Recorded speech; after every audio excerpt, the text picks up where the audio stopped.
Salut à toi poto, c'est Hamedino qui rentre en jeu et j'espère que tu te portes bien. Bon frérot, si je te convoque pour ce débriefing au troisième du nom, c'est pour te parler du quart de finale que je considère comme étant le plus équilibré de la compétition. Le Real Madrid contre le Bayern Munich. Allez, une petite analyse d'avant-match avant de commencer. Le Real Madrid a battu le Bayern à l'Allianz Arena sur le score de 2-1 par un doublé de Cristiano Ronaldo contre un but d'Arturo Vidal. Bon, il faut quand même noter que les Bavarois ont joué sans leur arme principale qui est Robert Lewandowski et on a pu remarquer qu'au match aller il a beaucoup manqué à la pointe de l'attaque. Petite anecdote du jour, Sergio Ramos jouera son 100e match de Ligue des Champions dans sa carrière. Il aura un ratio de 58 victoires, 21 nuls et 20 défaites. D'un point de vue des probabilités, grâce à son 2-1 hacké à l'Allianz Arena, le Real Madrid a 94% de chances de passer en demi-finale. Ce qui veut dire que le Bayern Munich va sacrément galérer pour arracher la qualification. Mais vu l'équipe qu'ils ont, je pense qu'ils sont capables de le faire. Deux autres informations intéressantes. Tout d'abord, le Real Madrid reste sur 12 matchs sans défaite à domicile sur la scène européenne avec 10 victoires et 2 nuls, tandis que le Bayern Munich contre le Real Madrid et à Santiago Bernabéu reste sur 9 défaites, 1 nul et 2 victoires en 12 matchs. Bon, allez, passons en composition maintenant. Le Real Madrid nous propose un 4-3-3 habituel, sans Bale et avec Isco. Isco étant récompensé certainement par ses performances de très haut niveau, notamment lors de son dernier match contre Gijón, qui permet de donner la victoire au Real Madrid avec un doublé juste exceptionnel. Son premier but, il est sorti de l'espace. Tu vois ce que je veux dire ou pas? De son côté, Carlo Ancelotti nous propose un 4-1-4-1 avec les retours de Lewandowski et de Mats Hummels. Bon, personnellement, sur le terrain, j'avais plus le sentiment d'avoir un 4-3-3 qu'autre chose, mais voilà, enfin, un petit peu particulier, mais c'est un 4-1-4-1. Je note. Bon, allez, on passe au score final. Victoire du Real Madrid 4-2 à l'issue d'un match que je nommerais particulier. Selon moi, le score est quand même assez sévère compte tenu de la physionomie du match. Le Bayern Munich a proposé l'essentiel du jeu quand le Real Madrid s'est contenté de jouer en contre-attaque et a quand même bénéficié de pas mal de décisions arbitrales favorables.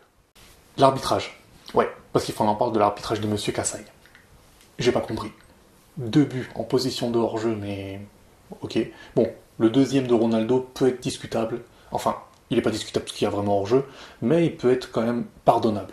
Autant le premier, il est inadmissible à ce niveau-là de la compétition. Le hors-jeu, même ma mère, elle l'a vu. Donc c'est pour te dire le niveau de ouf. Après, t'as le carton rouge de Vidal. Il a tué le match. Surtout que là, il n'y avait pas carton, enfin il ne méritait pas son carton.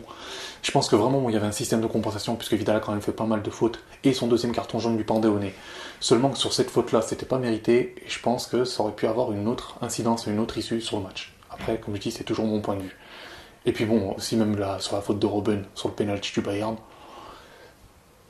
Monsieur Kasai a été extrêmement, mais extrêmement généreux. Après, ce que je dis, c'est que mon point de vue, il y a faute, il n'y a pas faute. En tout cas, pour moi, Casemiro joue le ballon. C'est toujours mon point de vue. Bon, du coup, je me tâtais à mettre Monsieur Kasai en tant qu'homme du match, mais si je le fais, tu vas me traiter de gamin, alors je vais pas prendre de risques. Et en parlant d'arbitrage, je pense vraiment que l'arbitrage vidéo, dans cette situation-là, elle aurait été vraiment utile. Et ce que je te propose, c'est de te mettre la vidéo ici, que tu pourras regarder, et comprendre pourquoi l'arbitrage vidéo peut être vraiment utile lors d'un... Bon, maintenant, on passe à l'homme du match, et malheureusement, je ne mettrai pas Cristiano Ronaldo. Parce que simplement, je ne peux pas considérer un mec ayant claqué 2 buts sur 3 en étant en position de hors-jeu comme étant un homme du match. Surtout que, honnêtement, j'ai pas trouvé Cristiano Ronaldo tellement puissant que ça. Et surtout, il n'a pas spécialement pesé, en fait, dans le jeu de son équipe, bénéficiant de 3 caviars. Et voilà, tout simplement. Par contre, moi, il y a un mec qui m'a fait kiffer aujourd'hui, c'est Marcelo. Son rendement offensif, toujours au top. Défensivement, il a fait le taf. Et il a couru de partout. Franchement, j'ai trop kiffé. Donc il mérite sa place en tant qu'homme du match. Le flop du jour, et t'inquiète pas, c'est pas Monsieur Kasai, je te l'ai dit, je suis pas un gamin à ce point-là, mais c'est un joueur munichois, et c'est Monsieur Alaba. Malheureusement, le problème c'est que c'est un joueur que je kiffe de ouf. Enfin, je considère ce mec comme étant le joueur le plus polyvalent de la planète football. Il est capable de jouer arrière droit, défenseur central, milieu de terrain, attaquant, et le mec il le fait super bien. Enfin voilà, il est toujours propre. C'est un truc de ouf. Mais malheureusement, ce soir, je ne l'ai pas trop trouvé à son aise sur le côté. Un rendement offensif beaucoup moindre que d'habitude. Et quelques errances défensives qui m'ont un petit peu inquiété. Malheureusement, c'est ce qui fait que je considère que ça a été le moins bon du match. Après, ça reste que mon point de vue. Hein. Tu peux m'en donner un autre en disant que, bon, Hamedinho, t'as tort. Et je te propose un autre joueur. Comme j'ai dit, ça ne reste que mon point de vue.